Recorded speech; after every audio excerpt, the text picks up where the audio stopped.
নমস্কার, আমি ইন্দ্রনীল আর আমি এখন আছি একটা নতুন একটা স্টুডিও না, প্রোডাকশন হাউস বলতে পারি। বাট ওটা পরে কথা বলবো। আমার পাশে আমার রাইট সাইডে যিনি বসেন আছে অ্যাক্টর। তো ফার্স্ট আমি জেনে নেবো দিদির নাম। দিদি, তোমার নাম আর কেমন আছো? আমি অনস্যা সামন্ত। আমি একজন অভিনেত্রী, প্রথমত এই ছবিতে অবশ্যই। তাছাড়া আমি ডিরেক্টর, প্রডিউসার, রাইটার।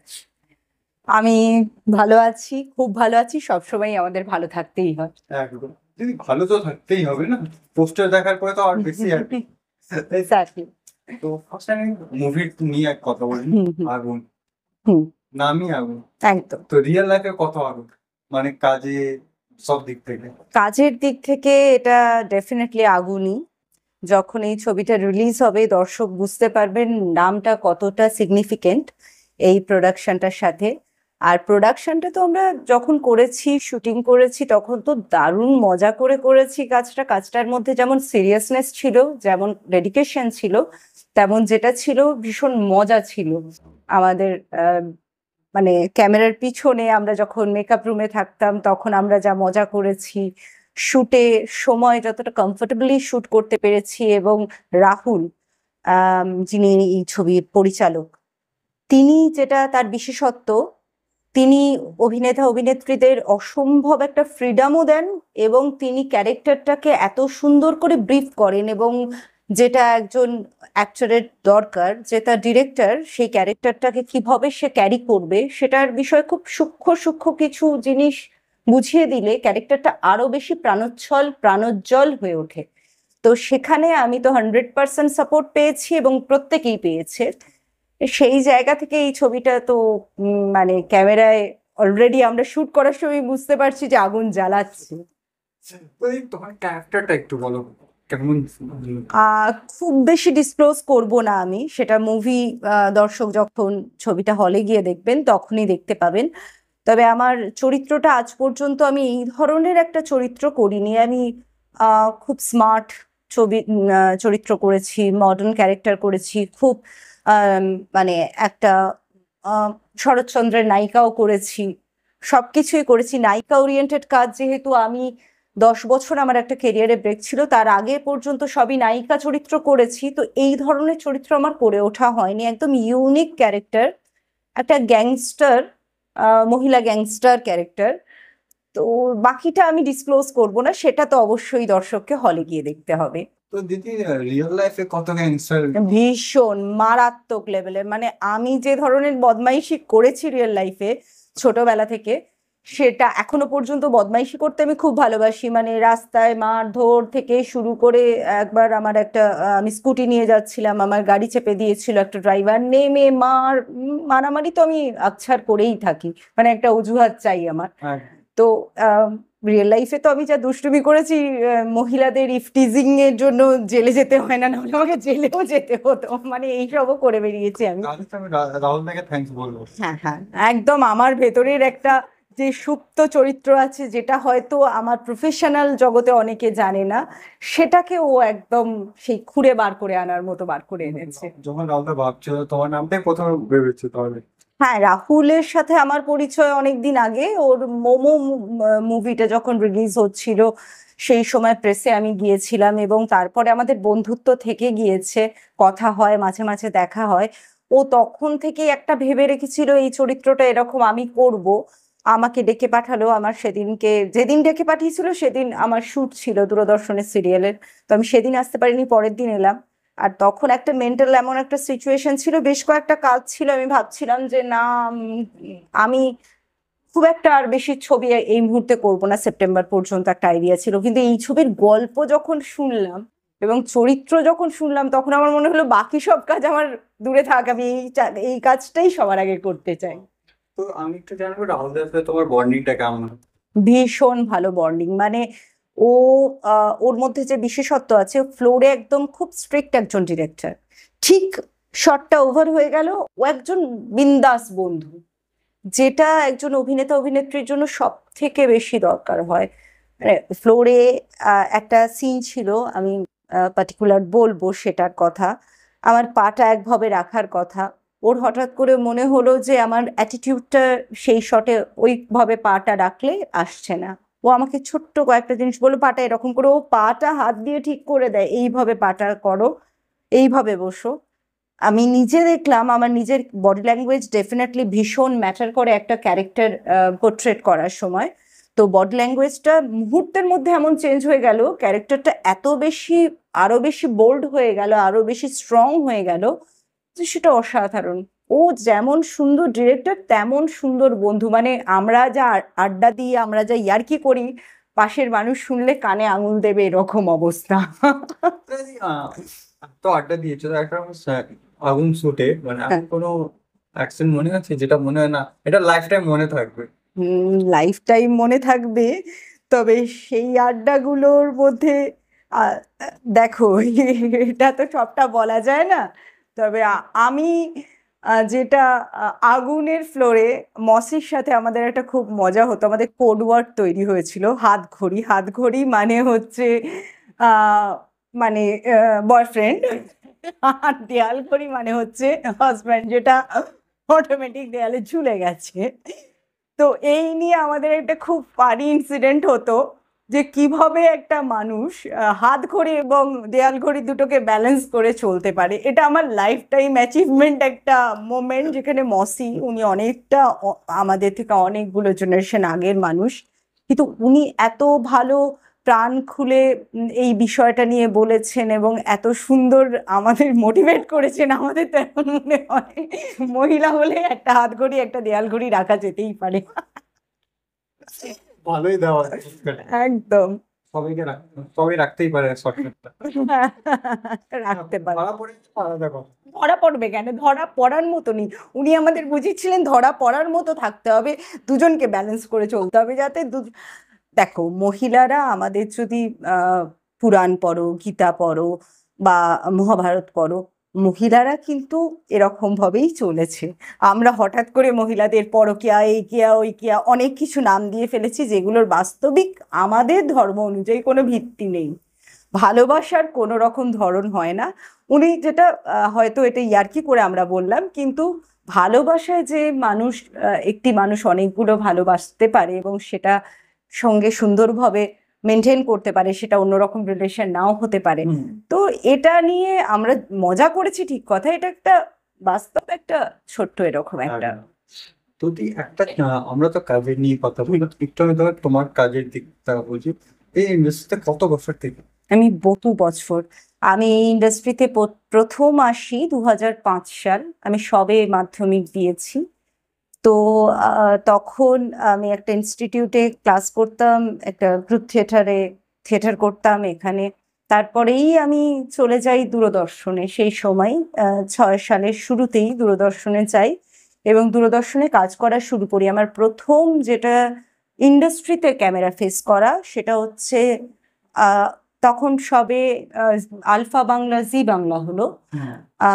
সুখ কোথায় বলে একটি মানে টেলিফিল্ম ছিল, সেটা আমার দূরদর্শন থেকেই কন্ট্যাক্ট। কিন্তু দূরদর্শনের একজন ডিওপি ছিলেন, তিনি আমাকে ওটা, আমি যখন দূরদর্শনে যাই কাজ করার জন্য, তখন আমাকে বলেন যে তুমি এটার ক্যারেক্টার করছো। ওর একটা লিড কাস্টিং করেছিলাম এবং তারপর থেকে আমি রেগুলার দূরদর্শনের লাইভ অ্যাঙ্কার ছিলাম এবং তার 7-17 বলে একটা উইকেন্ডের অনুষ্ঠান হতো, তারও ডেলি অ্যাঙ্কার ছিলাম এবং গানের একটা বিশেষ অনুষ্ঠান হতো, তারও ডেলি অ্যাঙ্কার ছিলাম। ওটা রেকর্ডেড এবং লাইভ হতো রবিবার দুপুরে 1 ঘন্টা লাইভ হতো দূরদর্শনের গানের অনুষ্ঠান, তাতেও আমি অ্যাঙ্কার ছিলাম।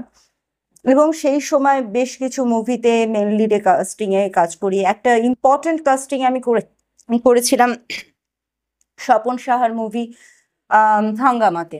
সেটা একটা ভীষণ ইম্পর্টেন্ট একটা কাস্টিং।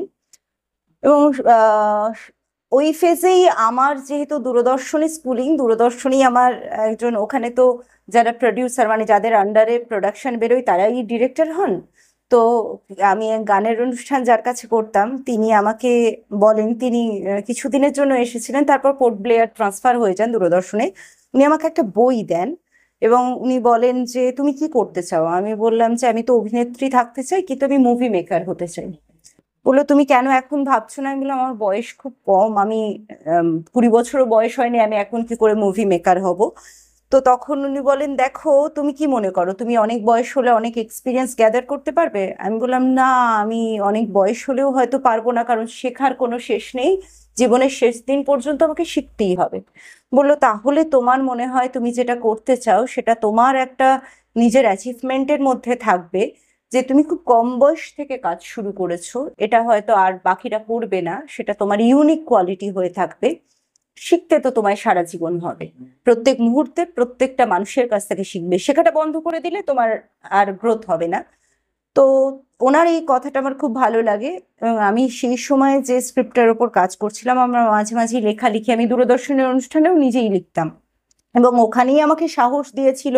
এমন অনেক সময় হতো রেকর্ডিং অনুষ্ঠানে, দেবাশিস গৌতম আমার মেন্টর ছিলেন সেই সময়, ওনার আন্ডারে কাজ করতাম, উনি আমাকে ক্যামেরা দিয়ে পাঠিয়ে দিতেন, বলতো তুই ফ্রেমগুলো সব ঠিকঠাক করবি, কোনখানে বসবে, খুব ছোট্ট একটা জায়গা, ফ্রেম আমাকে বানাতে হচ্ছে, কিভাবে শট নেব তুই ঠিক কর, স্ক্রিপ্ট তুই ঠিক কর। আমি বাচ্চা ছিলাম, আমাকে এই দায়িত্বগুলো দিত, এবং আমাকে ডাকতেন এডিটিং এর সময়। দূরদর্শনের এডিটিং এ বসার রাইট কারণ নেই, বাইরের অ্যাঙ্কারদের, ফ্রিল্যান্স অ্যাঙ্কারদের তো নেই, তো স্টাফেরা বসতে পারে, আমাকে উনি ডাকতেন, আমি ওখানে বসে বসে এডিটিং শিখতাম। এবং আমি প্রথম ছবি ব্লাড 2008 সাল আমি করি। তারপরে অভিনয় করতে করতে ভোজপুরি মুভিতেও অ্যাক্টিং করেছি, অভিনয় করা, এবং তারপরে আমার গ্র্যাজুয়েশনের পিরিয়ড এসে গিয়েছিল, যার জন্য আমি আহ, আম, সেই সময় খুব একটা বেশি মুভি করাটা একটু কমিয়ে দিলাম। দূরদর্শনের অ্যাঙ্কারিংও সেই সময় সেই টাইম ফেজে কমিয়ে দিতে হয়েছে। গ্র্যাজুয়েশন করতে করতে আমি আলো ছায়া বলে একটি মুভি করি, এবং তারপরে আমার ফ্যামিলি কারণে একটা ব্রেক হয়ে যায়, মাস্টার ডিগ্রি এবং ফ্যামিলি সবকিছু নিয়ে একটা 10 বছরের ব্রেক হয়ে যায়। তারপরে কামব্যাক করে আমি অভিনয়টাকেই ফোকাস করছিলাম, অভিনয় করবই ঠিক ছিল। করতে করতে ওই যে বাঘ যেমন একবার রক্তের স্বাদ পেয়ে গেলে আর ওটা হাত থেকে বেরোতে পারে না, তো অভিনেত্রী হিসেবে আমি যেমন কাজ করছি, আমি আবার আমার নতুন একটি ছবি নিয়েও কাজ করেছি, ছবিটা কমপ্লিট, খুব তাড়াতাড়ি পোস্ট প্রোডাকশনের কাজও কমপ্লিট হয়ে যাবে, সেটাও রিলিজ হবে নেক্সট ইয়ার। তো বলতে গেলে 20 বছর ইন্ডাস্ট্রি, মাঝখানে 10 বছর গ্যাপ করলেও 10 বছর। হুম হুম। হুম হুম এবং 10 বছর গ্যাপ মানে আমি ইন্ডাস্ট্রির বাইরে ছিলাম তা নয়, ইন্ডাস্ট্রির সবার সাথে আমার রেগুলার যোগাযোগ ছিল, কানেক্টেড ছিলাম। হ্যাঁ, আমি ডিরেক্ট কোনো প্রোডাকশনের সাথে যুক্ত হইনি, এবং সেই 10 বছরটা আমার লাইফে একটা খুব ডার্ক ফেজই, কারণ ইন্ডাস্ট্রির বাইরে থাকাটা খুব ডিফিকাল্ট। যদি একটা কোশ্চেন করবো, তুমি যদি কাস্টিং নিয়ে কথা বললে, সবাই পজিটিভই কথা বলে, বাট আমি একটা আমার ইউজারটা যদি কন্ট্রোভার্সি না হলে চলে না। কন্ট্রোভার্সি মানে কাস্টিং, কলকাতা যেমন মুম্বাই ইন্ডাস্ট্রি যেমন কথা বলে কি কাজের আগে তোমাকে এদিক ওদিক যেমন কাজ কম দেয়, ডাকে পার্সোনালি, বাট এই 20 বছরের মধ্যে তুমি এই ইন্ডাস্ট্রির, তোমার কি মনে হয় ইন্ডাস্ট্রিটা কোথায় গেছে? দেখো, প্রথমত কাজের জন্য কম্প্রোমাইজ এই শব্দটা তুমি বলতে চাইছো, কিন্তু কাজের জন্য কম্প্রোমাইজ যদি একটা অভিনেতা বা অভিনেত্রীর ডেডিকেশন থাকে, সে কাজের প্রতি 100% ডেডিকেটেড এবং সিরিয়াস, সততা যেটাকে বলি, কাজের প্রতি সততা মানে হচ্ছে টাইম ঠিক রাখা, নিজের কাজটা প্রপারলি করা, আমার মনে হয় না তাদের কাজ করতে খুব একটা অসুবিধা হয়। আর আমাদের ইন্ডাস্ট্রি কেন শুধু এই কথা হবে আমি জানি না, সমস্ত জায়গায় মহিলাদের কিছু না কিছু এই ধরনের কথার সম্মুখীন হতে হয়, যে কোনো জায়গায়। তুমি পিএইচডি করতে যাও, তুমি ডাক্তারির ফিল্ডে যাও, তুমি লয়ার যাও, আমার নিজের বোন লয়ার, প্রত্যেকটা ফিল্ড আছে, এমনকি পলিটিক্যাল ক্যারিয়ার তৈরি করতে গেলে সব জায়গায় মহিলাদের এরকম কথার সম্মুখীন হতে হয়। কিন্তু আমাদের ইন্ডাস্ট্রিতে যেটা সুবিধা আছে আমার মনে হয়, যে আমাদের ইন্ডাস্ট্রিতে ডিরেক্ট তোমাকে অফারটাও যেমন দেবে, তুমি রিফিউজ করলে তোমাকে কাস্টিংয়ে না নিতে পারে, বাট মনে হয় না আমাদের ইন্ডাস্ট্রিতে খুব একটা জোর করে কিছু হয়। এটা আমি খুব ডার্ক সাইডের নাম তার, খুব দুশ্চরিত্র হিসেবে সবাইকেই বলে বেড়ায়, সেরকম একজন কো অ্যাক্টরের সাথে কাজ করছি হয়তো। আমি জাস্ট একটাই মেকআপ রুম, আমাকে ড্রেস চেঞ্জ করতে হবে, আমি বললাম প্লিজ একটু ঘুরে বসো না, আমি ড্রেসটা চেঞ্জ করবো, সে কিন্তু কোনোদিন ঘুরে এরকম করে দেখবে না আমাকে। আমি এটুকু জানি যারা প্রফেশনাল তারা হটখর প্রফেশনাল, কারণ এতটাই আমাদের ইন্ডাস্ট্রি ওপেন মাইন্ডেড চলে, চাইলে যেখানে পাওয়া যাচ্ছে জোর করে নেওয়ার জায়গাটা নেই। তা আমার মনে হয় মেয়েরা অনেক বেশি সেফ আমাদের ইন্ডাস্ট্রিতে। তো মানে যারা এইগুলো কথা বলে মানে ওরা বাইরের লোকই বলে। আমি বিশ্বাস করি না, কারণ আমি নিজে কাজ করেছি আজ পর্যন্ত, এই জায়গাটা বহুবার অফার পাইনি সেটা কেন বলবো, বহু জায়গা থেকে বহু রকম ইঙ্গিত পেয়েছি, কিন্তু ইঙ্গিত পাওয়ার পরেও কখনো আমাকে কোনো রকম খারাপ জিনিস ফেস করতে হয়নি। আমি রিফিউজ করেছি আমার মতো, আমি যেভাবে কমফোর্টেবলি কাজ করতে চাই সেভাবে করেছি। বাহ, তো খুব ভালো লাগলো দিদি। কেন কেউ যতজনের সাথে কথা কিছু না কিছু একটা নেগেটিভ মাইন্ড থাকে, এটা এর জন্য আমি কোশ্চেনটা করি। ফার্স্ট পার্সন দেখলাম যে পুরো ক্লিয়ারলি এই কথাটা আমাদের ইন্ডাস্ট্রিতে এটা একদম খুব সত্যি কথা। আর আমরা যেভাবে ওপেনলি ইয়ার্কি করি, ওপেনলি কথাবার্তা বলি, সেটা যদি কেউ খুব খারাপ মাইন্ডে নেবে, আবার খুব ভালো মাইন্ডে নেবে, সেটা আলাদা কথা। হ্যাঁ, ডিপেন্ড করছে, কিন্তু আমাদের হ্যারাসমেন্ট বা অন্যভাবে কিছু হওয়া, সেটা আমাদের খুব একটা যদি কোনো অভিনেতা বা অভিনেত্রীর নিজের ইচ্ছে না থাকে ফেস করতে হয় বলে আমার মনে হয় না। এটা আমার ব্যক্তিগত অভিজ্ঞতা থেকে বলছি। বলছি। সত্যি কথা বলতে খুব ভালো লাগলো পয়েন্টের কথাগুলো বলতে। আর লাস্ট একটা কোশ্চেন করবো, আগুন হুম। কবে আসছে আগুন, আর তোমার কি মনে হয় পাবলিক কেমন রেসপন্স করবে? দেখো, প্রথমত কমার্শিয়াল মুভির খুব দরকার, আর রাহুল যেভাবে এটাকে আউট অ্যান্ড আউট কমার্শিয়াল ফ্রেমে বেঁধেছে, একটা রিয়েল স্টোরিকে পুরোপুরি কমার্শিয়ালি প্রেজেন্ট করেছে। রিয়েল স্টোরির মধ্যে আমরা সবসময়ই ভাবি একটু অফবিট হবে, খুব রিয়েলিটির সাথে কানেক্টেড হবে, কিন্তু রিয়েল স্টোরিকে কমার্শিয়ালি প্রেজেন্ট করেছে। আমি তো খুব আশাবাদী, কারণ কমার্শিয়াল ছবি আমি যদিও আমি প্যারালাল মুভি মেকার, কিন্তু আমি খুব রেসপেক্ট করি যারা কমার্শিয়াল ছবি করতে পারে, কারণ আমি ওটা পারি না বলে আমার জানানো। আমি সাহস করি না, কারণ নিজে আমি প্রডিউসার নিয়ে কাজ করি না, আমি নিজেই প্রডিউসার, আমি কোনোদিন করি না। কিন্তু রাহুল যেহেতু এই একটা রিয়েল স্টোরিকে অসাধারণভাবে কমার্শিয়াল অ্যাসপেক্টে সেটাকে তৈরি করেছে, আমার মনে হয় কমার্শিয়াল মুভি দেখতে প্রত্যেকে ভালোবাসে, আর সেটা যদি কোনো রিয়েল স্টোরির ওপর বেস করে হয়, সেটা তো আরো বেশি আগুন জ্বালাবে। খুব আশাবাদী আমি, দর্শকের ভালো লাগবে, কারণ আমি জানি আজও আমাদের দর্শক লার্জার দ্যান লাইফ কমার্শিয়াল ছবি পছন্দ করেন। আর সেটা এখন স্মার্ট মেকিং এর যুগ, স্মার্ট মেকিং, আর এটা কোনো কপি মুভি নয়, এটা ইউনিক একটা স্টোরি, ইউনিক একটা ফিল্ম, যেটা কপি মনে হবে না, একদম দর্শক রিয়েল স্টোরিটা কমার্শিয়াল ফ্লেভারে পুরোপুরি উপভোগ করবে। আর কলকাতার নিশ্চয় অডিয়েন্সদেরকে কি বলবে তুমি? আমি বলবো আমার এই ভাইয়ের এই চ্যানেলটা বেশি বেশি করে সাবস্ক্রাইব করতে, দেখতে, এবং ও খুব সুন্দরভাবে উপস্থাপনা করে, সেটা আপনাদের ভালো লাগলে আপনারা ওর সাথে থাকুন।